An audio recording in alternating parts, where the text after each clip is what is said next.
Now it was interesting, yesterday I was having a discussion with a guy on YouTube, and we were talking about, he was mentioning that it's really difficult for him to get out of his stand in the evening without spooking deer. And if you're in hill country like we are around here, hunting in the morning is always pretty easy to keep the deer from smelling you or scenting you because of the hills. The thermals are always rising. As long as the deer are below you in the morning, you're pretty much A-okay. Getting down in the evening, to me, is just the same. Getting out of that stand in the evening, pretty easy to do if you follow a few certain rules. One, if you're hunting on a giant food source, like we have some right over here and down in the valley, unless we're off to the side with a gun and we're accessing behind a wall of brush, Egyptian wheat, switchgrass, getting into the back of our redneck blind, then it's very difficult for us to hunt those lower plots, even with a gun, without spooking deer. Now with a bow, it's impossible. There's just no area that we can get into, and that's a good thing. We want these deer to hit this food in the evening and then transfer out to the ag fields about dark, and that's what they do. We hold a lot of deer in here an hour before dark.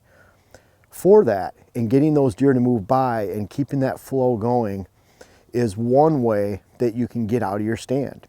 For example, we're in a stand right here. Actually looks like it's 5 feet off the ground, but it's really took a 16-foot stick to get into it. We access from below this ridge. We access behind this line of switchgrass. There's another line of switchgrass right up here on a food plot that is a pass-through food plot. It is a true kill plot. This food plot's about a ½ acre in size, but it's long and narrow. So as the deer feed through it, they eventually follow over the ridge and go down in the valley.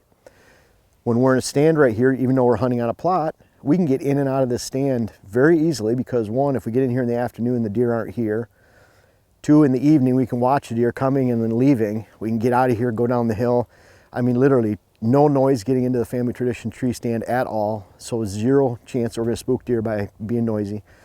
Big, thick, old, gnarly, tangled box elder tree that we can access behind. So we can get in and out of this stand very easily, even though we're hunting on food, and get out. Couldn't do that if that same tree was down in those big valley plots. We'd ruin the whole property. Then this movement goes away too. Another thing too, is really the majority of the time in the evening, I'm hunting between a bedding area and food plots. Now I actually, instead of hunting on this plot right here, I prefer to hunt up in the woods over here between the bedding, between this food source, between those food sources right down there where they all come together. And I have that defined afternoon movement where deer are exiting their bedding, heading to food reliably about an hour to 2 hours before dark every single day. We've further defined that movement, not just because of the benches and the lay of the land and the habitat cover. We're out in the open here, it's thick up there. We're hunting on the edge about 70 yards in.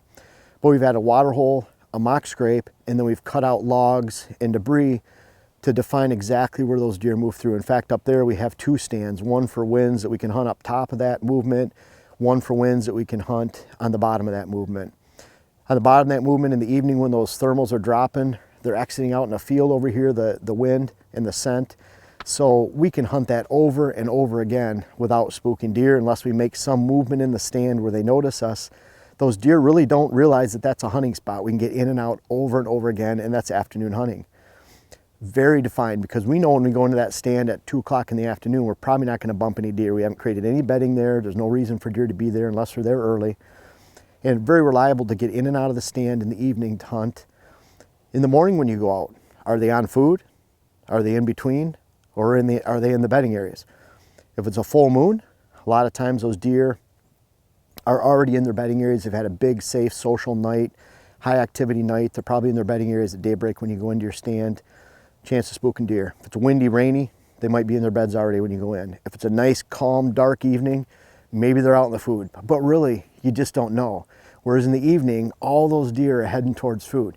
If you use food to either define a pass-through movement, or if you use food to define movement between bedding, that big major food source, and then add those sweeteners and those defining movement enhancers of mock scrapes, water holes, maybe even mineral lick in the summer if it's legal in your state, then you can have a highly defined movement that you should rarely spook deer out of when you're exiting your deer stand.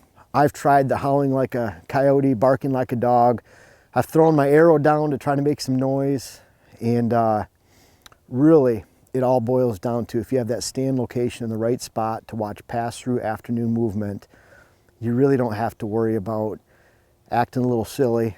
And no, we don't have any of that on video, but I hope some of you have done the same thing too, but you don't have to do those things if your stand's located appropriately and you've defined the movement, you're hunting pass-through plots, and you're hunting defined movements and movement enhancers in the woods.